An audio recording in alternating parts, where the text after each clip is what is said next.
Hoje é o nosso 7º encontro de cravistas em quarentena. E, de novo, eu vou dizer que é uma proposta que inicialmente foi organizada para os alunos do RITER, mas que tomou uma proporção maior, então a gente tem cravistas do Brasil inteiro. Bom, então hoje a gente tem a honra de receber a professora cravista, mestre Ana Cecília Tavares, que vai falar para nós sobre a L'Art toucher le clavecin, de François Couperin, e também de alguns prelúdios ao mesmo rei, né, Cissa? Muito obrigada por ter aceitado o convite. Sim. É uma honra para nós ter você aqui. Bem-vindo. Eu que agradeço muito e também aproveito para parabenizar você, Beatriz Pavão, porque essa iniciativa foi muito rica para a gente, porque você inicialmente fez com seus alunos e foi chamando os professores para darem aulas pontuais assim, e acabou abrindo e virou um espaço de conhecimento, de compartilhamento, que é muito bom para a gente, nesse momento que a gente está vivendo tão triste, né, da pandemia. A gente está podendo se encontrar, se unir, fazer uma rede e em torno do cravo é muito bom. Te agradeço muito a oportunidade. A ideia inicial era fazer uma aula sobre o prelúdio de non mesuré, ou seja, prelúdios sem compasso, sem métrica. Mas, quando eu fui olhar a apresentação, porque eu fiz a minha dissertação sobre esse tema, lá com o Marcelo Fagerlandi, no FRJ, e quando eu fui olhar a apresentação, ela era toda cheia de pequenos exemplos e eu fazia tocando no cravo. Então, como o som do Zoom é ruim para fazer ao vivo, ia ficar cheio de pequenos exemplos assim. Aí eu pensei assim que, se a Bia tiver espaço na agenda dela, numa outra ocasião eu faço a apresentação num outro formato. Eu vou bolar um jeito diferente para fazer. Então, eu tive a ideia de reapresentar uma fala sobre o método do L'Art toucher le clavecin do François Couperin, que eu fiz lá no Rio, na Semana do Cravo, em 2018, né? E aí, como o método dele é assim, bem amplo, fala de muitas coisas, vai e vem, fala de diversos assuntos, aí eu selecionei os assuntos assim de aplicação pedagógica e arrumei assim para poder apresentar. Queria agradecer também ao meu ex-aluno Gabriel Shimura, que me ajuda sempre a inserir as figuras, a organizar as coisas assim que eu não tenho habilidade, né? Aí ele fez comigo. Então, o Couperin escreveu esse tratado junto com os prelúdios. E normalmente a gente, quando começa a estudar assim, a gente fica interessado em aprender os prelúdios, ler um pouquinho do tratado, aí ver aquele negócio, posição do banco, altura do banco, das mãos, não sei o quê. E muitas vezes a gente não mergulha lá dentro, que tem tantas coisas interessantes. Tem meio a detalhes assim super óbvios, ele coloca coisas de grande profundidade. Aí aqui, você já poderia, por favor, colocar a primeira página, Bia? Sim, um minuto. Enquanto a Bia está procurando, eu vou falar um pouquinho sobre o trabalho que a gente fez lá na UFRJ. Partindo de uma disciplina de mestrado que o Marcelo ofereceu com tratados para teclado, então a gente começou a fazer tradução livres. Pois é, essa aí é a capa do tratado no facsímile, né? Aí agora, por favor, a página 2, Bia. Uhum. Aí, então, a gente começou a fazer tradução livre de uns tratados lá que a gente estudou, e aí o Marcelo Fagerlandi sempre tinha esse sonho de fazer um livro, e acabou que a gente conseguiu. Aí a gente se juntou para poder traduzir 4 tratados. Então, fizemos um livro, a maioria de vocês tem o livro, mas eu gostaria de falar aqui as pessoas que participaram, né? O Marcelo foi o organizador, escreveu um belo prefácio e também trabalhou na tradução o tempo todo, a Clara Albuquerque, da UFRJ, a Maria Aida Barroso, da Universidade Federal de Pernambuco, a Mayra Pereira, que está aqui hoje, da Universidade Federal de Juiz de Fora, e eu, na época, trabalhava na Escola de Música de Brasília. Então, a gente traduziu o Tratado de Santa Maria, de 1565, Frescobaldi, os Avertimentos de Frescobaldi, de 1637, o L'Art toucher le clavecin, de 1717, e o Rameau, La mécanique du doigt, de 1724. Então, aqui tem o sumário, aqui na próxima página, 3, Bia, com os títulos, né? Então, hoje a gente vai se deter mais no François Couperin. Não é uma coisa simples de traduzir, de jeito nenhum, porque embora seja assim a Bíblia do cravista, né? Vamos dizer assim, ele nunca foi traduzido para o francês moderno. Então, ele continua no francês antigo. E isso aí dificulta bastante, né? Porque não é somente o fato de estar com aquela letra do francês antigo, é a maneira de escrever que fica complicada. Enfim, foi um trabalho que a gente fez difícil, sim, mas foi muito bom ter feito. Tenho muita alegria de ter feito isso. Então, aqui a gente tem o prefácio do livro, tem a parte no facsímile que a gente inseriu aqui só para apresentação, e eu vou resumir aqui a fala do François Couperin falando sobre esse método. Ele apresenta um método único abordando aspectos importantes para o bom toque do cravo. Assim como a gramática está distante da declamação, há ainda um caminho infinito entre a tablatura e a maneira de se tocar bem.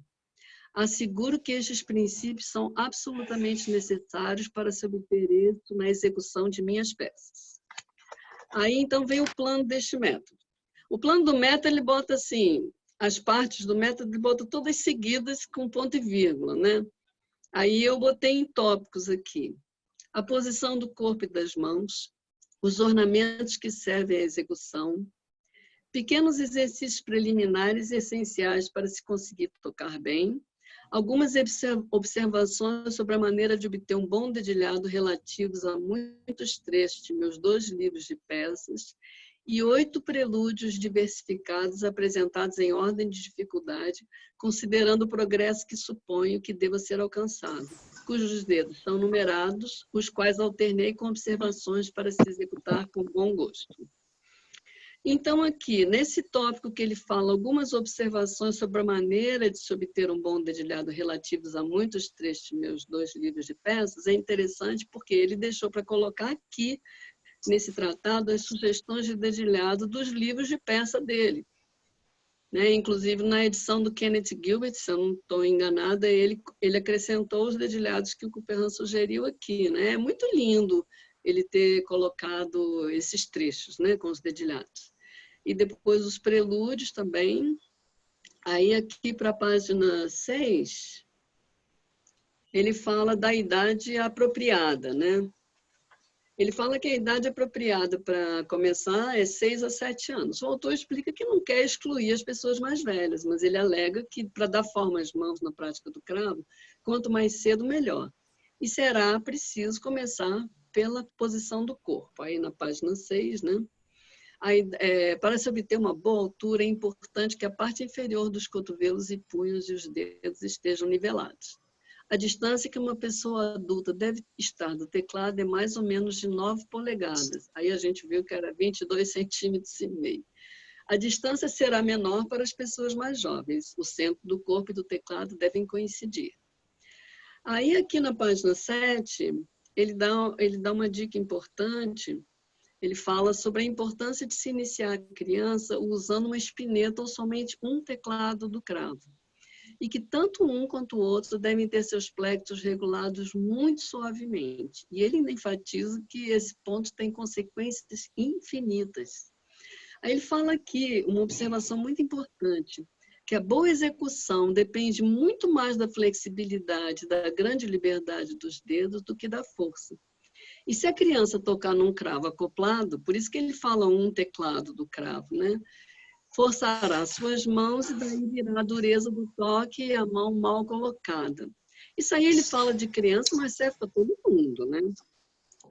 Aí no parágrafo seguinte ele fala da doçura do toque, que depende de manter os dedos o mais próximo possível das teclas. Aí aqui é muito legal. É sensato acreditar que uma mão que cai do alto dá um golpe mais seco do que a que se encontra perto, e que o plexo tirará um som mais duro da corda, né, do que se você estiver com a mão próxima. Aqui também eu queria deixar um espaço para a gente conversar no final da apresentação, né, sobre esse negócio de você ensinar com a mão colocada no teclado muito perto, porque eu acho que o professor tem que estar sempre de olho para ele fazer o que é certo, mas também para não prejudicar o aluno, porque às vezes as pessoas se tensionam tanto nos ombros para conseguir tocar dessa maneira, que eu acho que cabe uma discussão a respeito. Agora, um toque de longe, um golpe de longe, realmente não é recomendado de jeito nenhum. Tem um barulho aí, né? Vocês estão ouvindo? Mas não sei. Eu estou ouvindo. Talvez a gente pudesse cortar os microfones, aí depois a gente abre. O que você acha? Eu acho que estão fechados os microfones. Oi? Ali à direita tem uma... Eu fechei todos os microfones. Sim, eu estou com essa lista aberta e os microfones estão fechados. Então tá bom, vamos embora, continuar aqui. Bora. Agora na página 8. Ele fala, a parte dos ornamentos mais conhecidos e utilizados, como tremblement, que a gente traduziu trinado, pensée, que são mordentes, port de voix, que são apogiaturas, Couperin sempre trabalhou com seus alunos de forma separada, pequenos exercícios de dedos, que ele chama de pequenas evoluções dos dedos, quer sejam passagens ou batteries, as mais diversas, começando por tonalidades mais naturais e sutilmente passando para exercícios mais rápidos em tonalidades mais distantes. Aí aqui ele fala sobre o dedilhado, a maneira de escolher o dedilhado. Aqui o autor fala da importância de um bom dedilhado para se tocar bem. Mas, como seria um assunto muito extenso para ele detalhar como ele trabalha com os alunos, imaginem se é aluno dele, deve ser bom, com os alunos, então ele aqui nesse método apresenta somente uma noção geral. Por mais uma vez, ele comenta sobre o efeito que provoca no ouvido de uma pessoa sensível à boa interpretação o cravo tocado da maneira que ele propõe no seu método. Aí aqui, página 9. Aí vem reflexão, outra reflexão e última reflexão. Uma figura, desculpa. Muitas pessoas têm menos habilidade para fazer treinados e apogiatura com certos dedos. Então, Couperin estimula o aluno à prática dos dedos menos capazes ou com mais dificuldade para torná-los melhores. Porque os dedos melhores se aperfeiçoam também, né? Porque se você fizer só com os dedos que você tem habilidade, você não vai conseguir melhorar os outros. Então, ele estimula a pessoa a fazer com outros dedos também, porque você estudando, você vai também tornar mais hábil aquele que você tem aptidão também. A outra reflexão é muito interessante, e assim, eu acho interessante para dar aula, né? Para iniciar um aluno. Estimular o aprendizado de peças sem olhar para a partitura. O ideal seria ter um número de peças nas mãos aprendidas de memória. Torna-se praticamente impossível que, ao olhar as partituras, seus dedos não se atrapalhem, nem se contorçam, prejudicando também os ornamentos. Além do mais, a memória se forma melhor quando se aprende de cor. Eu fiquei pensando nessa outra reflexão aqui que ele colocou. Eu fiquei pensando, inicialmente, assim, eu esqueci um pouco dela e fiquei pensando assim, que a gente ensinaria o aluno a ler um trecho e decorar, né? Que tanto ele repete que ele decora e aí ele ia tocando de cor. Mas pela maneira que ele fala aqui, é realmente ensinando de cor. Aí fica um espaço aberto também para a gente conversar no final. E ele ainda mostra aqui na última reflexão, que ele quer deixar bem claro que isso aqui não quer dizer que ele não ensine o nome das notas e elas no teclado. Eu não estava esperando fazer no celular, então se vocês vissem como é que está aqui nessa mesa, está uma coisa de louco. Aí aqui na página 10, Bia, está dando para ter compartilhamento de tela?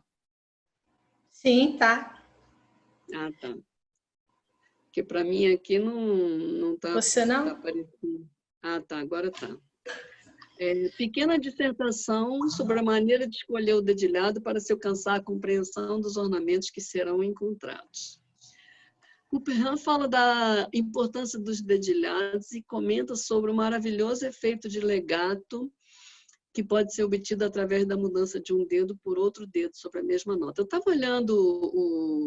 olhando esse tratado, né? Agora essa última vez, estava vendo assim, é impressionante o tanto de coisa que ele faz para favorecer, para atingir um legato, né? É muito bonito, tanto de substituição de dedo que tem tudo para privilegiar um legato. E também é gozado ver o jeito do Couperin apresentar, porque ele vai falar aqui sobre o dedilhado e os ornamentos que serão encontrados. Aí ele começa pelo mais difícil, o mais profundo. Então é esse que vem agora, nessa mesma página. Sendo os sons do cravo fixos, cada um individualmente e, por consequência, sem poderem ser aumentados nem diminuídos, pareceu quase insustentável até o momento que se pudesse dar alma a esse instrumento. Aí ele fala mais um pouco, e mais na frente ele fala, eu acho um dos trechos mais bonitos. A impressão do sentimento, l'impression sensible, que Couperin propõe, deve ser o efeito a cessação e a suspensão dos sons feitas no momento certo e de acordo com o caráter exigido pelas peças e prelúdios. Esses dois ornamentos que ele propõe, por seu contraste, deixam o ouvido incerto, de sorte que, nas ocasiões em que os instrumentos de arco aumentam seus sons, a suspensão dos sons do cravo parecem, por um efeito contrário, trazer ao ouvido a impressão desejada. Isso aqui é muito, muito profundo, porque no cravo você não tem a possibilidade de crescer. Então, com esse ornamento que está aí na figura, a suspension, que é uma suspensão, a gente pode pensar num suspense. Então, que quando a nota vai chegar, então você vai chegando na nota e você faz aquela mini pausa assim, e na hora que ela entra, ela dá a sensação dela ser mais presente, dela poder crescer. Então, eu traduziria assim, isso assim, aqui entre nós, né? Como um suspense também na nota. É uma coisa que a gente utiliza também quando você está fazendo uma fuga de bar, você está tocando piano, você toca a voz que entra mais forte, ela aparece na marra. No cravo, não. Você tem que criar essa maneira de tocar para poder ela aparecer. Aí, na outra página, ele fala sobre o outro ornamento, que é a aspiração. A aspiração. Quanto ao efeito expressivo da aspiração, é preciso separar a nota sobre a qual está colocada menos intensamente nas passagens doces e lentas do que naquelas leves e rápidas. Porque já pensou, você está tocando uma peça lenta, aí você vai e tira a mão de repente assim. Não, se o valor for longo, a peça for lenta, aí então você tira mais devagar a mão. Aí ele volta e explica que em relação à suspensão, a suspensão, ela é utilizada quase unicamente nas peças doces e lentas. O silêncio que precede a nota sobre a qual é marcada deve ser orientado pelo gosto da pessoa que executa. Então, agora, página 12. Aqui só um parênteses. Ele falou do ornamento mais complexo que existe, para agora vir para o mais simples. Quer dizer, não vai uma coisa gradativa, né? Então, aqui ele fala ornamentos que servem à execução. Então, ele bota o pensée double, o pensée simple e o pensée double, que é o mordente simples e o mordente duplo. E aí ele fala, é o valor das notas que vai determinar a duração dos mordentes duplos, apogiaturas duplas e dos trinados, os tremblements. O exemplo do ponto de parada, quer dizer, é a nota que termina o mordente, marcada por uma estrela. Estão vendo aí? Então, você começa pela nota, faz os batimentos e termina nessa nota. E é importante que os batimentos e a nota na qual se para devam estar todos compreendidos no valor da nota principal. Aí, aqui na próxima figura, é um barato isso, difícil, mas é uma coisa muito legal de fazer. ele dá uns exercícios aqui, maneira de ligar vários pensées consecutivos em graus conjuntos, mudando de dedo sobre a mesma nota. Então, ele bota 2 figuras para a mão direita e 2 para a mão esquerda. Esse exercício é muito interessante. Aí, aqui na página 14, Pia, ele fala sobre os port de voix. O port de voix que a gente chamou de apogiatura, né? É muito interessante como ele coloca, porque ele fala que o port de voix é composto por 2 notas de valor e uma pequena nota perdida, petite note perdue. Aí o Couperin mostra aqui 2 possibilidades de dedilhado, né? Ele bota o... Espera aí. Eu me perdi um pouquinho aqui, parece um instantinho. Ah, tá. Ele bota a maneira moderna primeiro, e você vê que tem embaixo um xizinho. Então, o xizinho está na nota de valor. Aí você vem, 1, 2, 3, aí substitui. Quando você repete o si, aí você substitui pelo 2, para você não cortar. E a maneira antiga, você repete o 3, e você, assim, não dá o efeito de legato que ele quer. Aí vamos passar aqui para a página 15. Ele afirma, sabe, que ele, mesmo sem ver as mãos de quem toca, ele consegue saber se a pessoa está utilizando o mesmo dedo ou se ela trocou de dedo. E ele ainda fala que os alunos dele também aprenderam a reconhecer isso. Aí vem aqui uma dica importante, assim, que às vezes a pessoa, quando passa assim, do piano para o cravo e tudo, às vezes faz, é esse aqui. É necessário que tanto a pequena nota que representa uma apogiatura, o port de voix, quanto um coulé, coincidam com a harmonia, isto é, no tempo que se deveria tocar a nota principal que a sucede. Porque às vezes a pessoa que não tem ainda prática, né? Aí ela vê aquela nota pequena, o que ela faz? Ela faz a apogiatura antes, para poder cair com a nota de valor junto com a harmonia. E o que ele fala justamente é que a gente tem que cair com a nota pequena junto com a harmonia, o baixo, né? Aí aqui ele volta a falar dos trinados com os diferentes dedos, mas aqui ele já fala que será útil poder estimular as pessoas jovens a fazer os trinados com todos os dedos. Mas como isso depende em parte da disposição natural, em alguns possuem maior ou menor liberdade e força em determinados dedos, é necessário deixar a escolha às pessoas que as instruem. Então, aqui ele já fala que deixa as pessoas que estão conduzindo, que estão ensinando, para instruírem nesse aspecto, né? E aqui ele fala sobre os trinados mais utilizados com mão direita, os dedilhados, né? Que é o segundo e o terceiro, o quarto e o terceiro na mão direita, e na mão esquerda o primeiro e o segundo e o terceiro. Ah, pois é, aqui na página 16, ainda que os trinados sejam marcados iguais na tabela de ornamentos, isso é muito bonito. Ainda que os trinados sejam marcados iguais na tabela de ornamentos do meu primeiro livro, eles devem, entretanto, começar mais lentamente do que terminam, mas essa gradação deve ser imperceptível. Aí aqui ele fala outra coisa importante, não importa sobre que nota esteja marcado um trinado, deve-se sempre começá-lo sobre o tom ou sobre o semitom acima. Aí ele mostra aqui os 3 objetos de um trinado maior, né? Os trinados de um valor maior compõem-se de 3 objetos, que na execução eles vão parecer uma coisa só.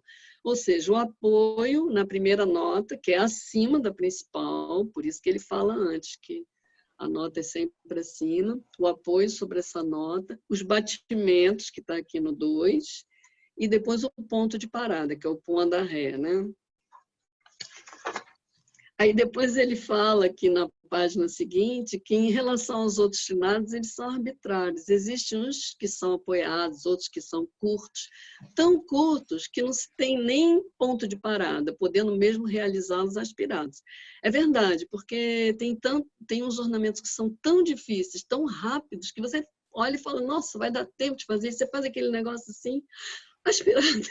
Deu tempo de encaixar ali, né? Isso que ele está querendo dizer. Aí aqui ele fala que antes de se passar os pequenos exercícios que precisam ser feitos, praticados para se passar as peças, ele fala da importância de se praticar os treinados, mordentes, apogiaturas, baterias e passagens, sempre lentamente, antes de se passar os exercícios que preparam para se tocar as peças.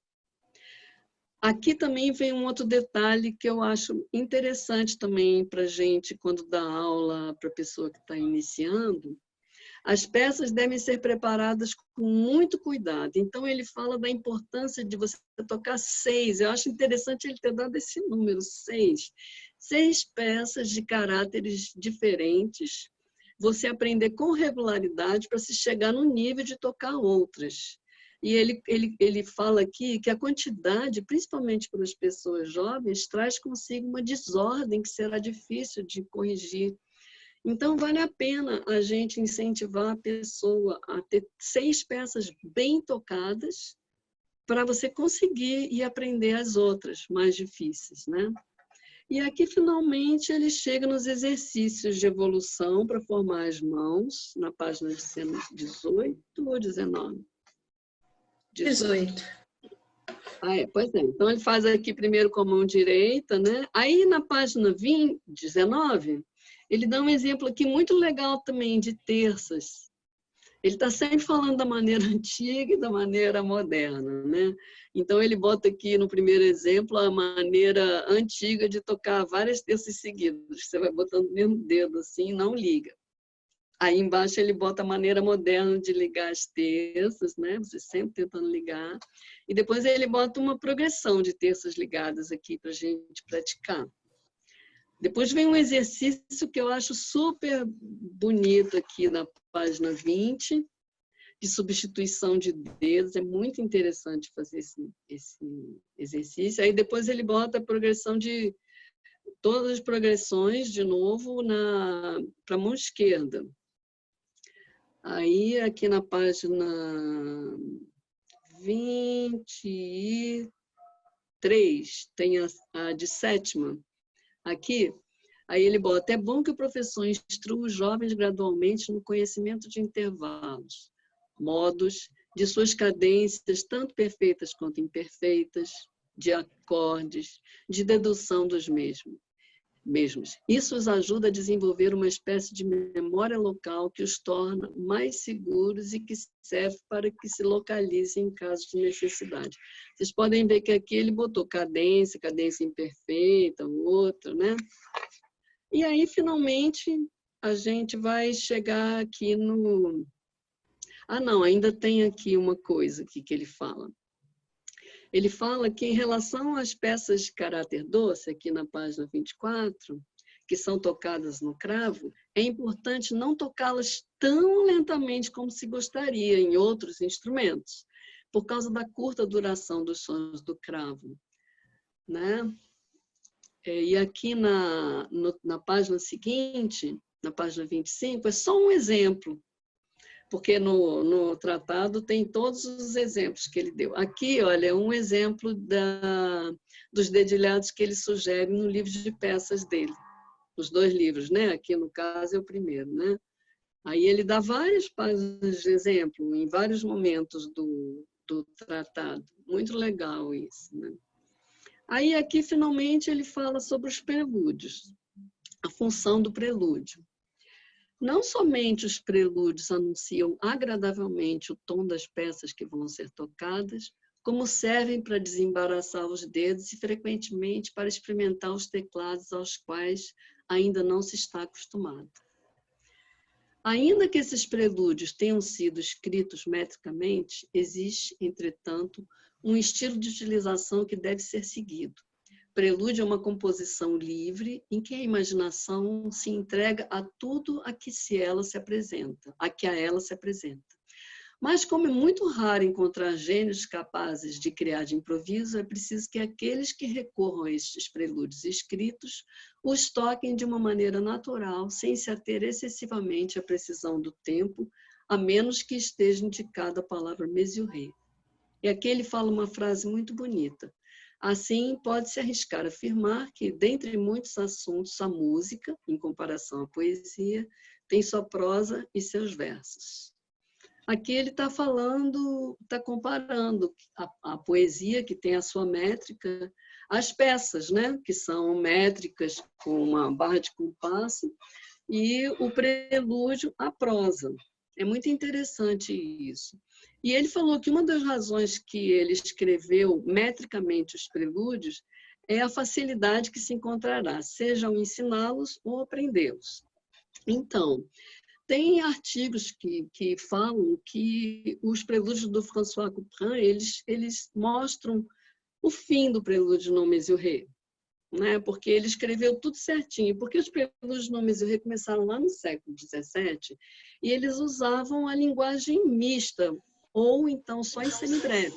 Linguagem não, desculpa, notação.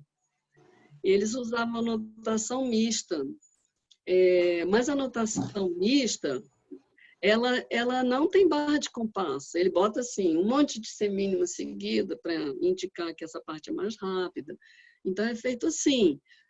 Mas no caso do Couperin, não. Ele pegou e escreveu mesmo metricamente perfeito. Mas ele coloca aqui que esses prelúdios são para se tocar sem se ater ao compasso, sem se ater à métrica deles, a menos que esteja indicado mesuré. Gente, é importante uma coisa. Esse prelúdio non mesuré, ele não é do... Ele existe já há um tempão, começou com improvisos, por isso que ele fala aqui, né, que nem todos têm genialidade para inventar, para fazer improvisos, né? Eles começaram com improvisos, assim, para você testar se o instrumento está afinado, para você ir se aclimatando a pessoa que vai escutar na tonalidade da peça que vai ser executada, né? E tem essa função, o prelúdio. Mas aí, ao longo do tempo, eles começaram a ser notados, né? Mas sempre assim, sem métrica, nem nada. E o Couperin chegou, mas eles nunca foram chamados de prelúdios non mesuré. Né? Eles foram chamados de prelúdios. E aí, aqui nesse finalzinho, primeiro eu estou explicando isso tudo aqui assim, para colocar duas questões. Assim. Uma, até que ponto é essa liberdade de interpretação no prelúdio do François Couperin, em relação a um prelúdio livre daqueles do século XVII, início do século XVIII. E também, isso é um questionamento que a gente pode conversar depois, e também eu queria abordar um assunto aqui interessante, que sempre me estimulou assim, no tempo que eu estava fazendo a dissertação, só que eu não podia abordar ele, porque não tinha nada a ver. Tem alguns prelúdios que foram escritos também como François Couperin escreveu, todos divididos com compasso, a métrica certinha e tudo, mas acontece que eles têm uma interpretação livre. Isso acontece. Não tem ninguém dizendo que é para tocar livre, mas você pega o prelúdio, você começa a tocar, você vê que ele é livre. Aqui, no caso dele, ele fez de uma maneira bem instruída, porque ele fez 4 prelúdios livres, que não tem escrito nada. E ele botou, acho que são 4. São 4. 4 escrito mesuré, que é para você tocar no tempo, né?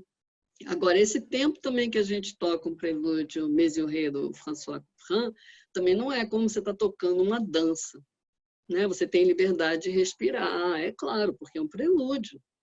A música acima de tudo, né?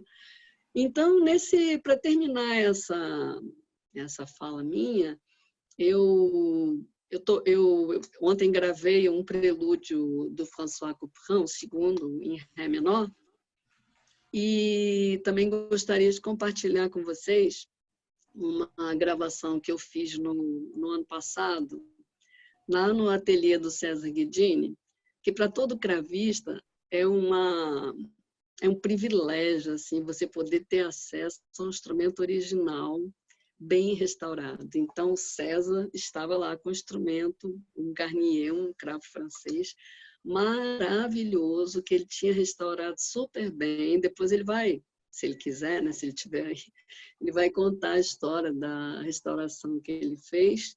Então, eu fui para lá, né, para conhecer o tal cravo e fiquei assim, em estado de graça uns 2 dias. Não que um cravo feito não seja bom, ele é maravilhoso, mas acontece que um cravo antigo, de 1689, que foi bem restaurado e que é um instrumento que tem potencial, ele tem uma conversa diferente assim com a gente. Então, eu gravei lá, informalmente, lá de bermuda e tudo, eu gravei lá um prelúdio do Louis Marchand. Depois a Bia vai mostrar essas partituras. Só vou explicar aqui. É um prelúdio do Louis Marchand, que ele escreveu só 2 suítes de cravo. Uma, ele fez um prelúdio no Mesure com notação mista, e o outro, ele fez o prelúdio todo divididinho, em compasso, certinho, com escalas e tudo. E esse prelúdio, em Ré menor, ele tem uma interpretação livre, ele sugere uma interpretação livre para a gente. Embora tenha, se você for pegar, você vê que tem gente que toca ele metricamente, né? Mas ele é um prelúdio de interpretação livre, tudo indica. Então, eu gostaria de compartilhar com vocês. Primeiro, a Bia vai... Você pode pegar, por favor, os arquivos dos prelúdios aí, só passa rapidinho. Você quer a partitura ou você já quer que coloque a gravação? Não, passa só a partitura um instantinho. Tá bom. Para poder ver dos prelúdios. Aí? Tá. Aqui é alemã, que ele começa com alemã, daí depois vem os prelúdios. Mas você pode ir passando rapidinho aí, para um pouquinho no segundo. Vou passar primeiro. Aqui é o primeiro prelúdio, olha. Com várias substituições de dedo, tá vendo? Ele é livre também. Cheio de notas ligadas, mais lento. Aí o segundo...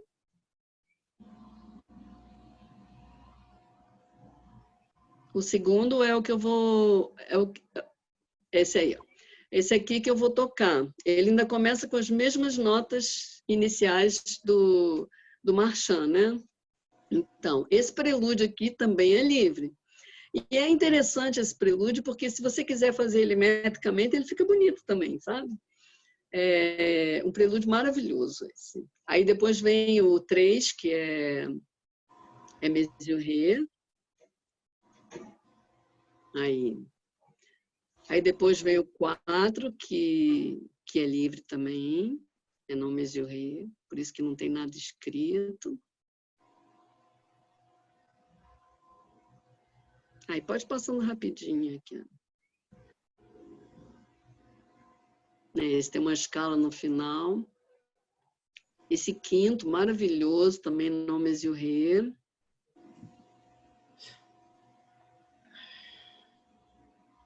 E também é importante falar que a gente, quando, assim, porque a edição que tinha, pelo menos na minha época, né, era da Breitkopf, e tinha uns erros de notas, sabe? E aí o professor vinha corrigir aquelas notas, e aí a gente, quando fez quando a gente fez a tradução, aí a gente olhou assim minuciosamente o facsímile e tudo, para poder fazer uma edição legal para vocês. E eu acho que vocês todos têm um livro aí, né, que está disponível, que depois o Marcelo pode falar.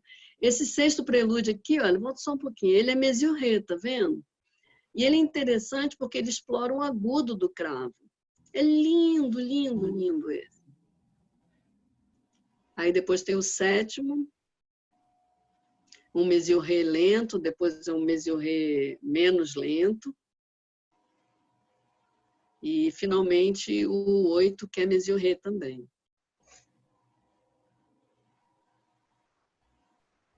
Pois é.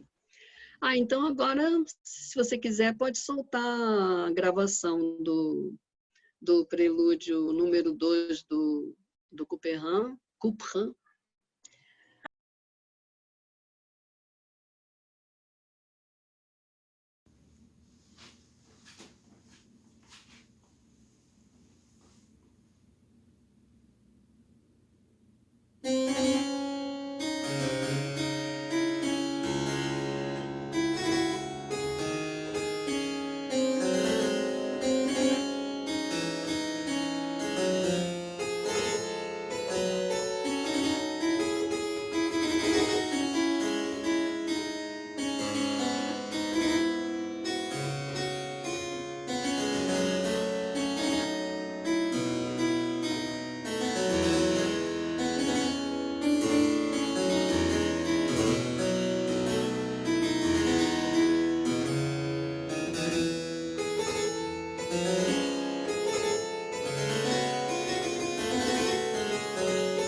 isso, gente. Tem muitas outras coisas que ele fala no tratado dele, mas eu preferia aqui mostrar uns aspectos mais pedagógicos. Aí a gente pode conversar, tem espaço para todo mundo falar. Obrigada, Cissa. Eu acho muito legal esse assunto, porque, como você falou no início, esse tratado é uma Bíblia, né? Ai, meu Deus, tantos barulhos. Um minuto. Deixa eu dar um mute aqui em todo mundo.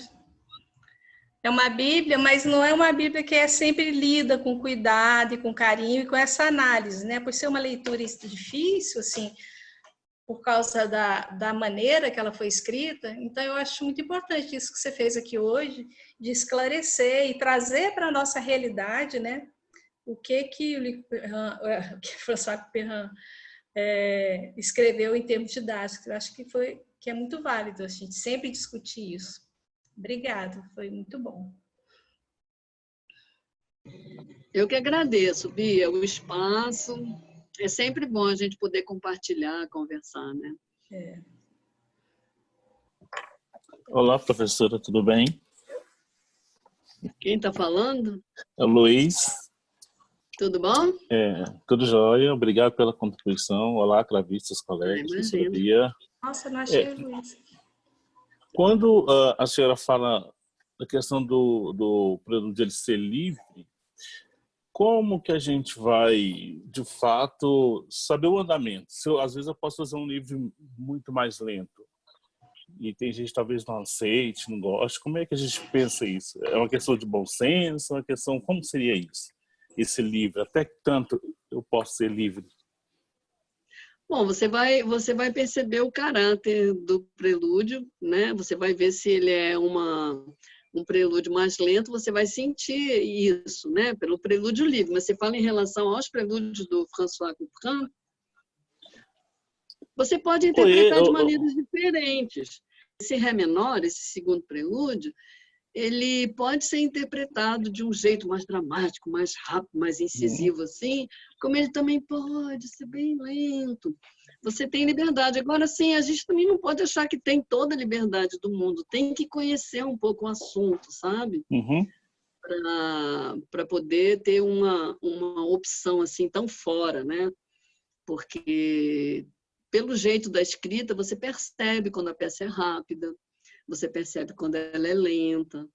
Isso aí dá para perceber. Você vai percebendo isso com o teu estudo. Eu falo isso porque alguém pode ouvir e pensar, nossa, está romantizando a peça, né? E não é a questão, não é a gente deixar ela romântica, em si, mais incisiva dentro do período, certo? Isso. Não, certinho. Então a dúvida era essa. Obrigado. Não, mas realmente, se você for exagerar, fazer uma coisa romântica, né, você vai cair no outro lado, é errado, né? Não é isso. Certinho. Obrigado, professor. Sônia tem uma pergunta.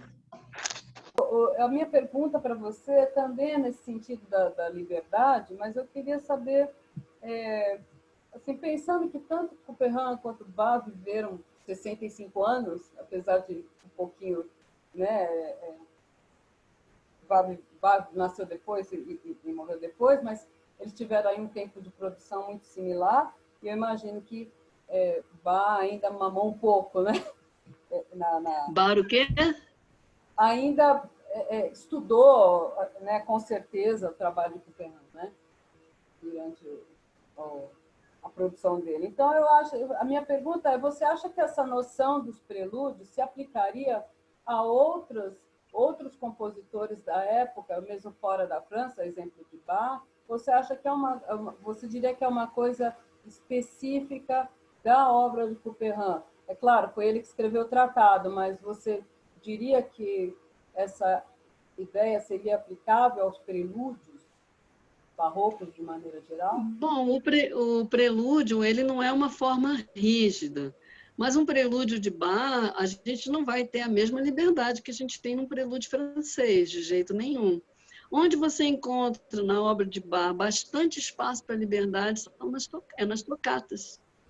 Tem um espaço grande para a liberdade ali. Agora, no prelúdio, apesar de não ser uma forma tão rígida, você fazer livre, assim, como a gente faria um prelúdio desses franceses, não caberia bem, sabe? Não seria bom. Mas tem todo tipo de prelúdio na França também. Tem aqueles que não são livres, né? E outros que são. E o prelúdio livre mesmo, ele durou só 60 anos. Não é muito tempo, né? Mas nos tocados do Frescobaldi tem também bastante liberdade, do Froberger, sabe? O cravo, ele tem na literatura dele bastante música no estilo fantástico. Estilos fantásticos. Pois é. O que você falou, Bia? Não, o Marcelo também tem uma pergunta aí. Marcelo? O que você vai perguntar para mim? Não, olha aqui. Queria te dar os parabéns. Cadê você? Peraí. Está me vendo? Oi. Estou. Oi. Olha só, te dar os parabéns e dizer que, poxa, uma alegria ouvir você falando de Couperin e relembrando o nosso trabalho, né? Eu estava aqui pensando, né? E a gente, eu não sei se as pessoas todas sabem, né? Algumas sim, que a gente fez esse trabalho em outros tempos, né? Mas mal a gente podia saber. E foi um trabalho, grande parte, feito virtualmente, né? A gente usou na época o Skype, né? Então você em Brasília, eu no Rio, Clara no Rio, Maria Eda em Recife e Mário Juiz de Fora, né?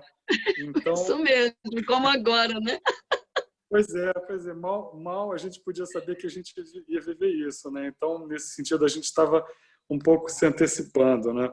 Mas você sabe uma coisa que eu queria que você comentasse, que eu acho que é uma coisa muito importante, você abordou, mas eu gostaria de chamar a atenção, como a gente tem aqui nesse encontro muitos estudantes, né? Tem um aspecto, eu acho que da arte de tocar o cravo, fazer um parênteses. Eu gosto, como você sabe, a gente discutiu muito isso, de usar o termo em português. Eu não falei nenhuma vez.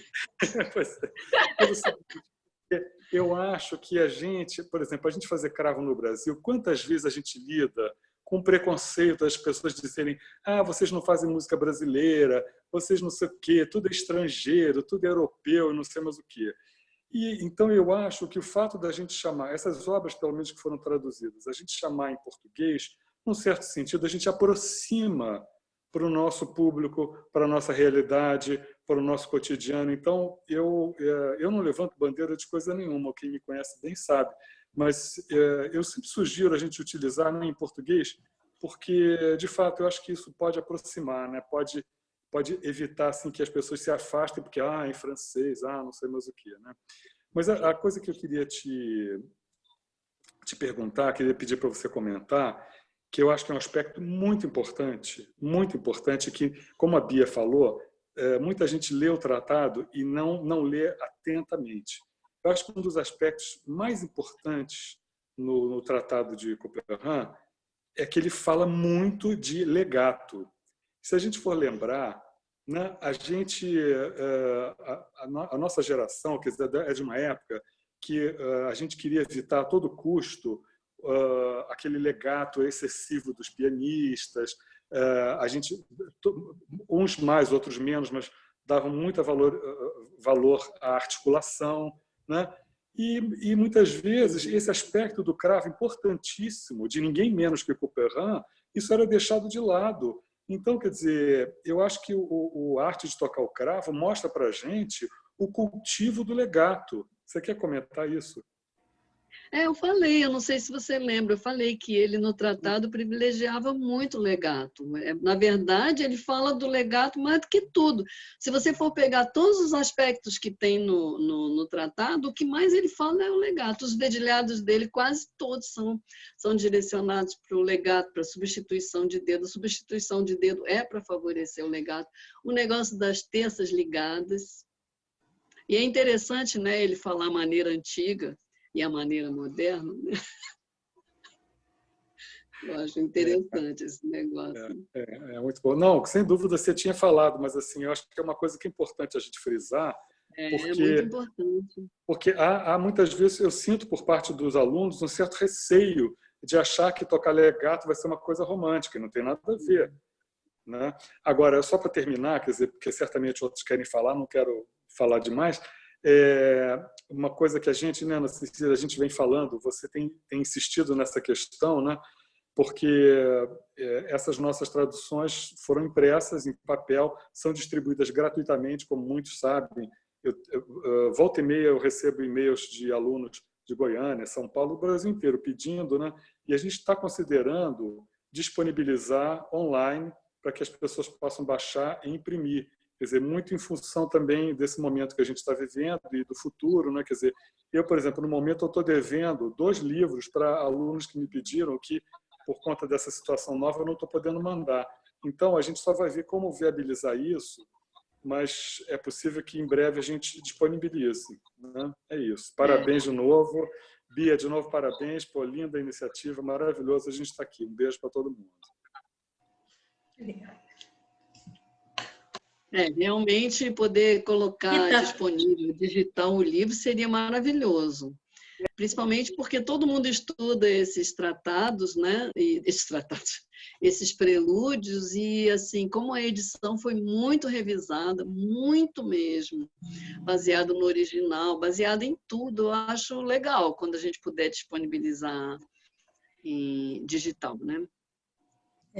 A Rita quer fazer É só para complementar, assim, eu acho muito importante, a gente tem que estudar os tratados, tem que estudar os estilos, né? Mas a gente tem que pensar que nós somos músicos e que a gente faz música, né? Então, tem que valorizar essa questão na interpretação, com todo esse embasamento que a gente tem, mas mas também expressar a nossa sensibilidade, né? A interpretar com sensibilidade, com alma, com emoção, elevar a emoção. Porque se a gente fica muito preocupado, o que o outro vai pensar? Será que eu estou romantizando? Será? Entendeu? Então, eu acho que a gente tem que valorizar esse aspecto, né? Porque, afinal de contas, a gente está fazendo arte, né? Nós somos músicos, né? Eu acho, Rita, eu acho incrível porque o François Couperin realmente ele não impôs nada, né? Exatamente. Ele impôs os dedilhados. Exatamente. Então, você vê que assim, eu não falei do tratado todo, tem vários outros pontos, mas toda hora ele volta ao tema de que a pessoa de bom gosto, da pessoa com ouvido sensível, né? Então, você vê como é que ele fala sobre aquele ornamento que ele chama de suspensão. Aquilo é lindo, gente. É um recurso do cravo que ele expressa ali de uma maneira linda, a impressão sensível. Então, você vê em diversos pontos do tratado, né, que eu não falei aqui, que ele fala o tempo todo isso. Fica a critério da pessoa de bom gosto. Em nenhum momento ele fala se deve tocar assim, se deve tocar assado. Não, ele só fala de coisas técnicas, assim, a forma de ligar, e só isso, né? Não tem imposição nenhuma. Eu acho ele um tratado bem aberto nesse aspecto. Exatamente. Exatamente. Então, é importante que a gente conheça o estilo, conheça, né, os tratados, mas que a gente tem que colocar em mente que nós estamos trabalhando com o belo, né? A beleza. Então, a gente tem que expressar isso, né? Pois é. E o César não veio, não, para ele contar do cravo? Então, César está aqui. César, conta para nós alguma coisa desse cravo. Conta do cravo, César. Eu acho que tá ouvindo? Tô falando? Sim, pode falar. Só preciso achar você. Vamos fazer tá aqui, de barba. Cissa. Tanto quadradinho, né, Cissa? Eu fico coradinho. Eu acho que a gente devia fazer tipo uma apresentação um dia só sobre esse cravo e sobre o restauro. Eu acho que é interessante para os alunos saberem como que é o instrumento, como que ele funciona também, e também a forma do restauro, como que a gente prossegue, assim, porque é uma coisa bem minuciosa, tipo de uma arqueologia, né? Então, eu acho que teria muita gente que teria interesse em saber como que é feito a parte de restauro, como que a gente resgata as medidas de comprimento de corda, como que a gente sabe qual o diâmetro de corda que era usado, qual o padrão de afinação que era usado na época. Então, eu acho que seria a gente poderia fazer uma coisa bem legal, bem complexa. Mas eu queria também falar uma coisa mais relacionada ao assunto da Cissa, do que ela acabou de falar, e parabenizar também pela fala dela, né? Que é muito legal. Eu queria perguntar para ela se ela acha que, porque o Louis Couperin, ele tinha uma espineta francesa só. Ele nunca tinha cravos grandes à disposição dele, ele tinha onde ele ia tocar, mas o instrumento dele era uma espineta, né? Aí eu queria perguntar para ela se ela acha que, de alguma forma, a música foi moldada pelo instrumento ou se foi vice-versa, se ele escreveu porque ele tinha à disposição dele ali, ou se ela acha que lógico que ele fez uma música comercial também, né? Cadê a Cissa? Não estou vendo aqui. Estou aqui. Deixa eu pegar aqui do... Mas você falou Louis Couperin? Está ouvindo? Você falou Louis Couperin ou François? Você falou Louis, eu acho, que tinha uma espineta? Não, estou falando do Louis Couperin aqui agora. Ah, tá. O Louis Couperin. E ele tinha... Cissa? Oi, estou te ouvindo. Ele tinha uma espineta do Jean ou Louis Denis. E eu queria saber se você acha que o fato dele ter um instrumento pequeno assim influenciou o que ele compôs ou não? Se ele só tinha isso como... É difícil, né? É difícil responder, né?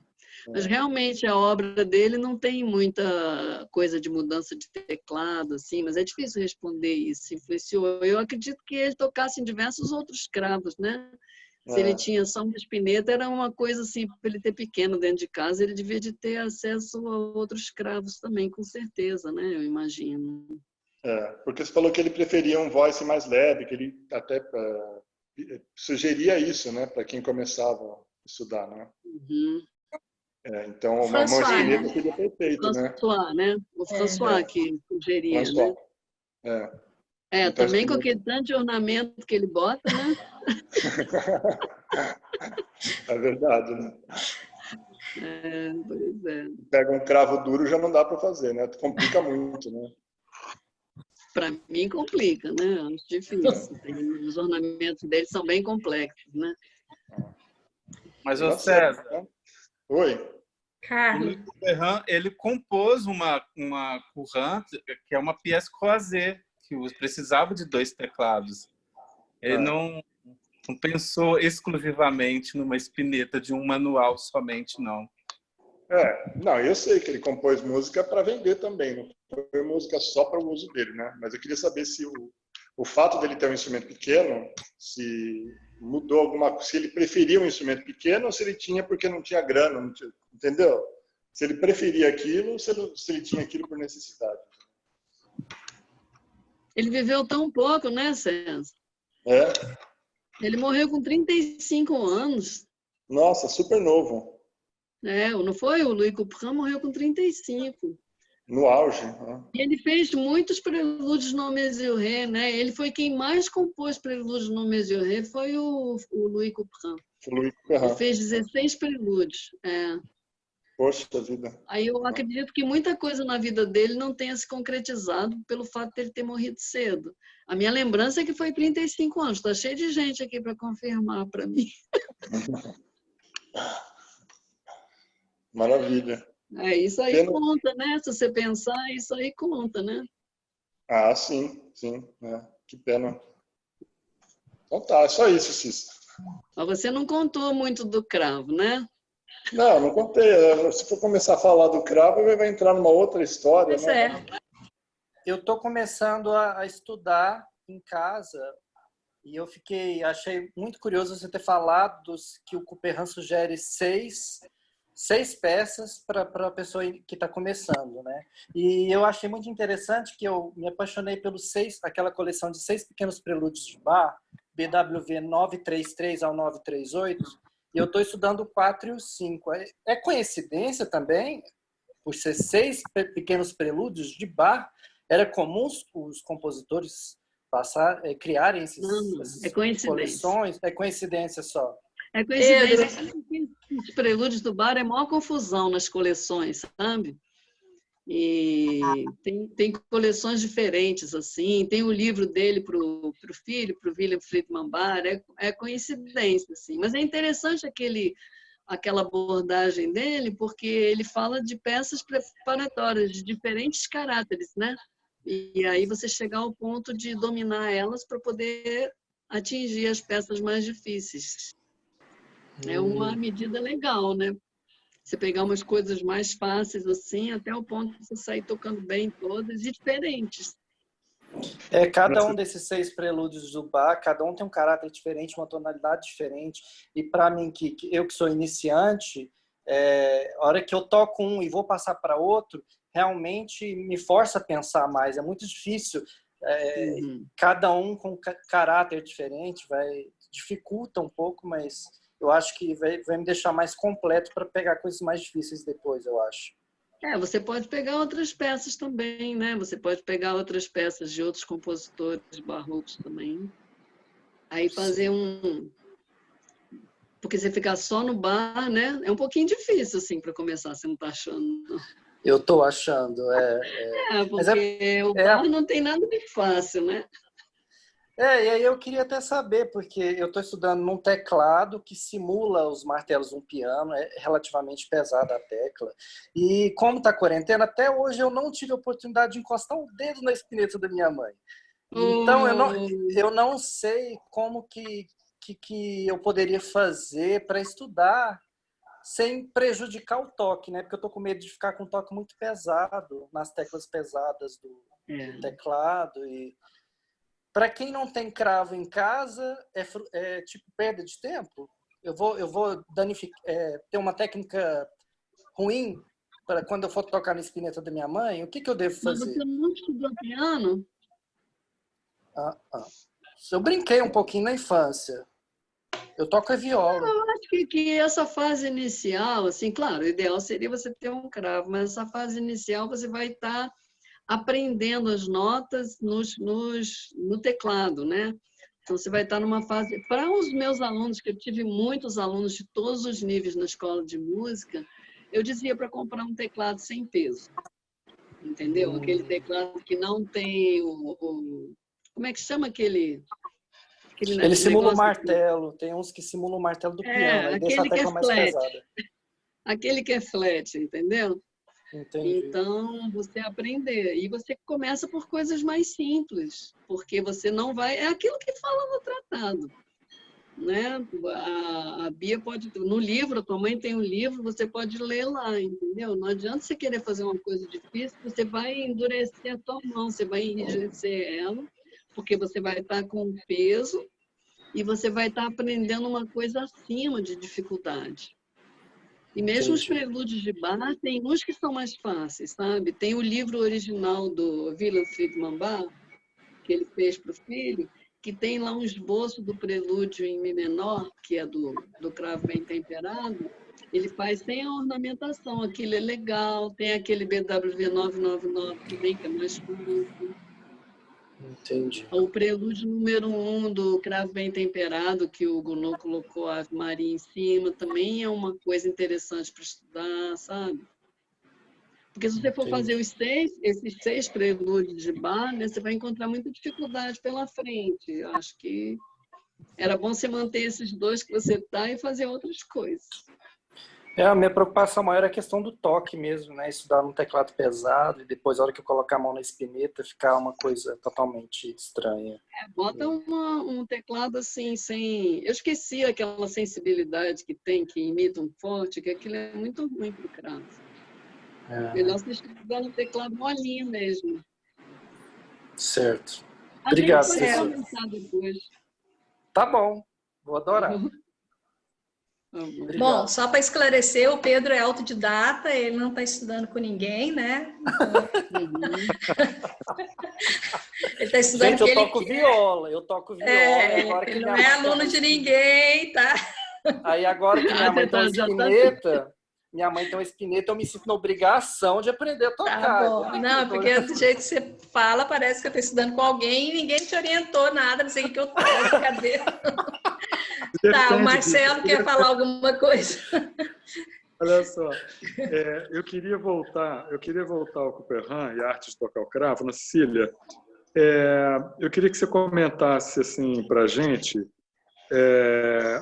qual a tua opinião em relação à dificuldade dos prelúdios e a questão se eles estariam em ordem progressiva ou não, né? Porque, por exemplo, nesses anos todos assim que eu dou aula e uso, né, os prelúdios, eu percebo que não necessariamente eles estão em ordem progressiva de dificuldade para determinados alunos. Tem alunos que têm mais dificuldade com o segundo e tem um pouco mais facilidade com o terceiro, aí eu invirto, e assim por diante. Quer dizer, então, o que você acha a respeito disso? Eu acho que ele ali afirmou uma coisa que não funciona muito bem, né, para a gente que dá aula. O primeiro ainda vai lá. A dificuldade do primeiro é a substituição dos dedos. Realmente é muito difícil, mas o prelúdio em si não tem uma dificuldade maior. O 2, mais ou menos, já é um pouco difícil. O 3 é bem mais fácil que o 2. Exato. O 3, na verdade, é o mais fácil de todos. Apesar o 4 é bem difícil. Apesar de que o terceiro, aquela última sessão com as 4 vozes, aquilo também é bem difícil, né? Então, o segundo, por outro lado, com as notas pontuadas, dependendo do aluno, ele não vai conseguir tocar aquilo direito e assim por diante, né? Na verdade, do ponto de vista estritamente didático, quer dizer, das dificuldades, é difícil para o professor também, né? Porque o número 8, por exemplo, que é o último, não é o mais difícil. Exato. Então, ele não seguiu a ordem de dificuldade. Até o terceiro ainda dá para engolir, mas o 4, realmente, quando chega aquela escala ali, com aquele dedilhado, que isso? É muito difícil para o aluno fazer, um aluno que está começando, é muito difícil. E é incrível porque tem peças dos livros de cravo que muitas vezes são mais fáceis do que os prelúdios, né? Os prelúdios não são simples, né? Não, e assim, mesmo quando eles não são difíceis, o dedilhado que ele propõe para ter uma boa substituição de dedos e o legato dificulta bastante, né? Então, às vezes a dificuldade maior dele em alguns prelúdios é esse dedilhado, como é o caso do primeiro, né? É bem difícil a substituição de dedos, assim. Bem difícil. Tô falando para um principiante, assim, é complicado. Marcelo falou sobre as notas pontuadas no segundo prelúdio. Eu gostaria que você falasse um pouquinho sobre. Fala você.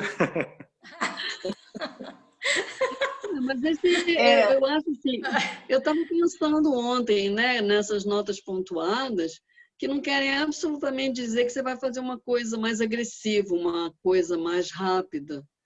Não, sabe, as notas pontuadas vão acompanhando o prelúdio todo, tem uma dramaticidade assim naquilo, né? E você pode interpretar de diferentes maneiras, mas ele é um prelúdio lento. E você não precisa se ater a essas notas pontuadas assim para fazer rigorosamente dentro do ritmo. É importante que elas sejam tariram, tarirari. Aí vem de novo tariram, tarira. É muito lindo esse prelúdio, não fica encanada, não. Eu adoro esse prelúdio. Ele é lindo, dos mais lindos que tem, eu acho. Ô, Cecília. Oi. Será que não... Eu estava pensando aqui, né? Porque você também mencionou o ensino por imitação, né? Será que não valeria a pena também aplicar o ensino por imitação nesses prelúdios? Até porque o aluno de primeira, eu acho que se assusta um pouco com a escrita, entendeu? muitos ornamentos. Então, também o ensino por imitação, entende?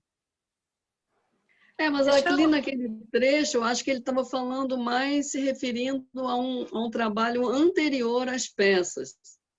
Sim, mas aí, no caso dos prelúdios. Eu acho que os prelúdios já vêm num momento mais posterior, né?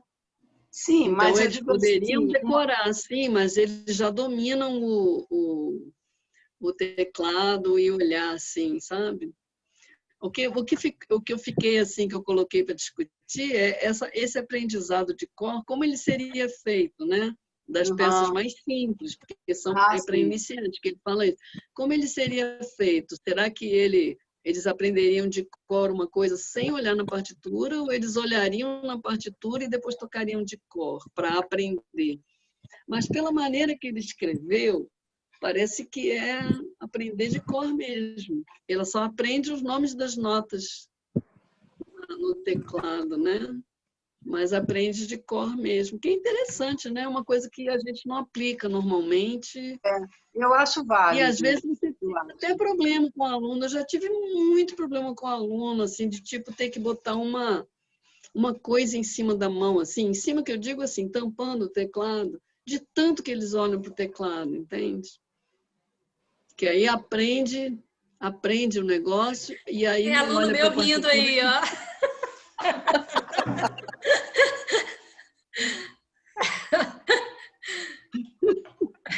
Não é, Bia? Não é, gente? Você pega aquela pasta bem grande e bota em cima, assim, eu quero tocar assim. Mas funciona, não é? Pois mas a gente já faz isso numa fase mais problemática. Então, como evitar que aconteça isso, né? O aluno olha para a partitura, aprende e toca de cor. E às vezes você não está nem percebendo que ele está de cor, porque você está de olho para ver o que ele está fazendo com a mão. Aí, quando você vê, o estrago já está feito. E tem também coisas mais simples, porque esse repertório é um repertório difícil, né? Não é coisa para iniciante. É um repertório complicado. Eu não lembro aqui no lugar que estava, se ele fala que é antes de estudar os exercícios, que ele não fala para que ele faz, não. Mas é numa fase inicial mesmo, que ainda não tem condição de olhar a partitura e dominar o dedo sem torcer. Não, Ele não fala para que é, não. É o que o Suzuki faz, né, hoje. Né? Método Suzuki, né? Pois é, né? Tá ótimo, então. Muito obrigada, Cissa, foi muito bom. Obrigada a você. Esclarecedor.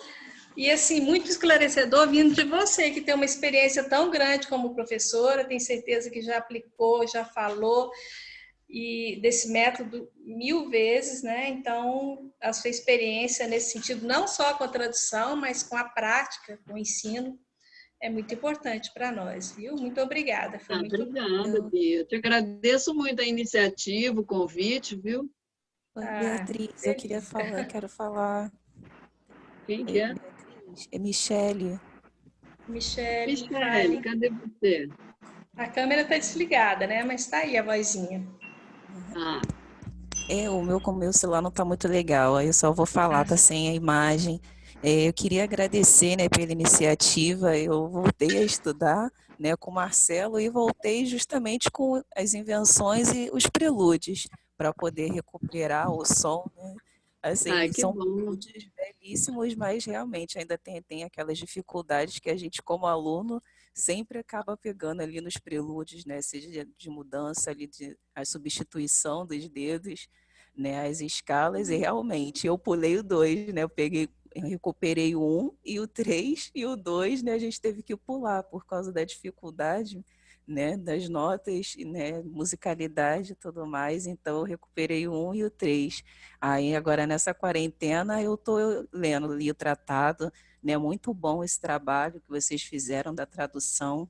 Então eu estou estudando esse repertório, né, durante essa quarentena, e realmente assim ajuda muito, né? Estou estudando eles no teclado, que eu não tenho instrumento, mas a leitura é uma leitura que ajuda muito, os exercícios dele que tem, né? Também estou gostando muito desses encontros, né? Tem ajudado muito nessa quarentena a gente ter contato, né? Convívio com vocês, né? Excelentes profissionais, né? Que vão agregando essas experiências para a gente nesse tempo tão triste, né? Então, assim, estou muito feliz de estar participando desse encontro com vocês, né? Vendo aí meu professor, professora Ana Cecília, professora Rita, matando a saudade. Fiquei muito feliz Oi, em ver a meu professora amor. Rita aqui, entendeu? O Meu Carlos amor. também, tá? Então, é mesmo só para poder agradecer a Beatriz e fiquei muito feliz de poder ver vocês aqui hoje. Ai, que bom. Tá? E muito obrigada aí a todos, a Beatriz, né, por essa iniciativa.